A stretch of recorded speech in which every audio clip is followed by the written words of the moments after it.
Hotel, canteen आणि इतर आस्थापनांवर होणाऱ्या धडाकेबाज कारवायांसाठी सध्या एफडीआयची राज्यभर चर्चा आहे.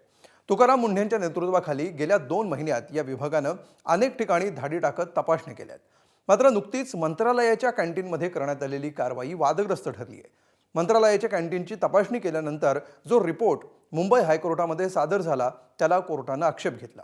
त्यानंतर 4 वकिलांच्या उपस्थितीमध्ये पुन्हा एकदा मंत्रालयातल्या कॅन्टीनची तपासणी करण्यात आली. या तपासणीत मात्र वेगळीच वस्तुस्थिती समोर आली. नेमकं काय घडलं बघूया या स्पेशल रिपोर्टमध्ये.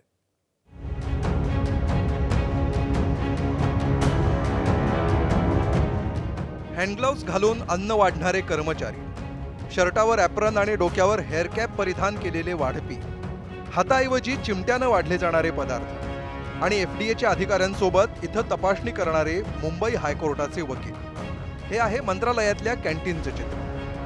आता तुम्हाला प्रश्न पडला असेल की कॅन्टीनच्या तपासणीचा आणि उच्च न्यायालयाच्या वकिलांचा काय संबंध. तर त्याचं झालं असं की नवी मुंबईतील एका पंचतारांकित हॉटेलने त्याच्या विरोधात करण्यात आलेल्या कारवाईविरोधात मुंबई उच्च न्यायालयात याचिका दाखल केली होती. या याचिकेच्या सुनावणी दरम्यान उच्च न्यायालयाने केवळ खासगी आस्थापनांवर कारवाई नको तर सरकारी आणि निमसरकारी आस्थापनांच्या उपाहारगृहाची देखील तपासणी करण्याचे आदेश दिले होते. त्यानुसार एफडीएने उच्च न्यायालयाच्या उपाहारगृहांची तपासणी केली आणि त्यांना टाळं ठोकलं. तशीच तपासणी ही मंत्रालयातील उपाहारगृहांची देखील करण्यात आली. यावेळेला त्यांना कोणतीही अनियमितता आढळली नाही, एखादा कीटकही आढळला नाही आणि त्यांना तब्बल 98% गुण देत क्लीन चिट दिल्याची माहिती एफडीएने उच्च न्यायालयात दिली. ते साफसफाई, स्वच्छतेकडे आणि जेवणाचं लक्ष देतो आपण. नीटनेटकं झाकून ठेवणे, मुलांना हे ताकीद देणे, कॅप बनायला सांगणे, हँडग्लोव्ज घालायला सांगणे, आपले मनापासून इथे आमचे प्रयत्न आटोकाट चालू असतात.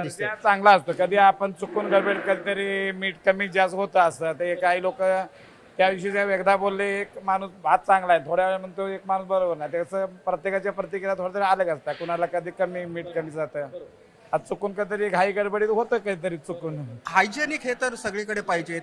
आणि काय झालं होतं की मोठ्या हॉटेलमध्ये आणि मोठ्या ठिकाणी आपले रेड वगैरे पडली होती. पण गव्हर्नमेंटच्या ह्याच्यामध्ये पण असं रेड पडणं फार आवश्यक आहे. आणि आता बघा, हे खाण्याचं आहे, दुसऱ्या कुठल्या ह्याच्यात असतं तर चालेल, पण खाण्याच्यात कॉम्प्रोमाइज आपण नाही करू शकत ना. हायजेनिक तरी पाहिजे, बेसिक हायजेनिक, बेसिक फूड्स, स्वच्छता. फूडमध्ये तर स्वच्छता फार आवश्यक आहे. एफडीएच्या या दाव्यांवर मुंबई हायकोर्टानं आक्षेप घेत दावा हास्यास्पद असल्याची टिप्पणी केली. 4 वकील आणि एफडीएचे अधिकारी यांनी पुन्हा जाऊन कॅन्टीनची तपासणी करण्याचे आदेश दिले.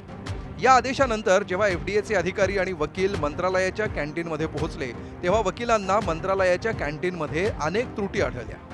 पाण्याच्या ड्रेनेजच्या उघड्या जाळ्या, अस्वच्छ फ्रीज आणि अस्वच्छ बेसिन असल्याचं वकिलांना दिसलं.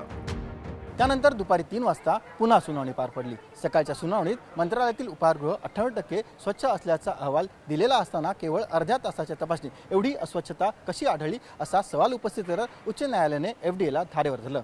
एकतर मंत्रालयातील उपाहारगृहाचा परवाना निलंबित करा किंवा याचिकाकर्त्यांचा हॉटेलचा परवाना पूर्ववत करा असे 2 पर्याय यावेळेला उच्च न्यायालयाने एफडीएला दिले. तसेच मंत्रालयातील उपाहारगृह 98% स्वच्छ असल्याचा खोटा अहवाल दिल्याप्रकरणी एफडीएवरती कारवाईचा इशारा दिला. अखेर मंत्रालयातील उपाहारगृह तसेच याचिकाकर्त्यांचं हॉटेल या दोघांनाही सुधारणा करण्याच्या नोटिसा देण्याचं एफडीएने मान्य केलं. गेल्या वर्षी कॅन्टीनमधील पदार्थांच्या दर्जावरून तिथल्या कंत्राटदारावर हात उचलणारे शिवसेना आमदार संजय गायकवाडांनीही मंत्रालयातल्या कॅन्टीनबाबत अनेक तक्रारी असल्याचं म्हटलंय. शिवाय पूर्वकल्पना देऊन कॅन्टीनची तपासणी करण्याच्या प्रकारावर आक्षेप घेत एफडीएला काही सूचनाही केल्या. हायकोर्टाचा आदेश आज येणार होता हे जर एफडीएच्या अधिकाऱ्यांना माहीत होतं तर त्यांनी कॅन्टीन समोर थांबायला पाहिजे होतं. त्या आदेशाची प्रत हाती घ्यायची आणि मग 1:30, 2:45 त्या ठिकाणी जायचं. त्या 3 तासामध्ये तर कॅन्टीन त्यांनी क्लीन करून टाकलेली आहे. म्हणजे एक प्रकारे त्याला हिंट दिल्या गेली की आम्ही येऊन राहिलो तो साफ करून ठेव. अनेक आमदार मला नंतर भेटले की आमच्या तळात कॉक्रोच आले, आमच्या तळात उंदीर आले, कोणी म्हणे आमच्या तळात पाल आला, कोणी म्हणे केसाचा बुसडा आला. 79 त्रुटी काढल्यानंतर त्याला 2 महिन्यात क्लीन चिट कशी मिळते? आणि हे जे चाललंय केवळ हायकोर्टाने किंवा सरकारने मंत्रालयातली कॅन्टीन म्हणजे महाराष्ट्रातलं सर्वोच्च स्थान, तिथं ही अवस्था आहे तर राज्यभरात काय परिस्थिती असणार आहे? मुंबई हायकोर्टातल्या आजच्या सुनावणीनंतर परवाना रद्द झालेल्या इतर आस्थापनांनाही सुधारणेसाठी वेळ दिला जाणार आहे. शिवाय बुधवारी सकाळी 10 वाजता सर्व ठिकाणांची तपासणी करून वेगळा अहवाल देण्याचे आदेश हायकोर्टानं दिले. आयुक्त तुकाराम मुंढेंच्या नेतृत्वात सुरू असलेल्या धडाकेबाज कारवायांमुळे सर्वसामान्यांच्या गळ्यातला ताईत झालेल्या एफडीएला मंत्रालयाच्या कॅन्टीन प्रकरणामुळे काहीसा धक्का बसलाय. आता कारवाया करण्याची एफडीएची रेसिपी सुधारणार की हॉटेल आणि कॅन्टीन चालक सेवेचा दर्जा सुधारणार हे पाहणं महत्त्वाचं असणार आहे. सचिन गाडसह ब्युरो रिपोर्ट, एबीपी माझा.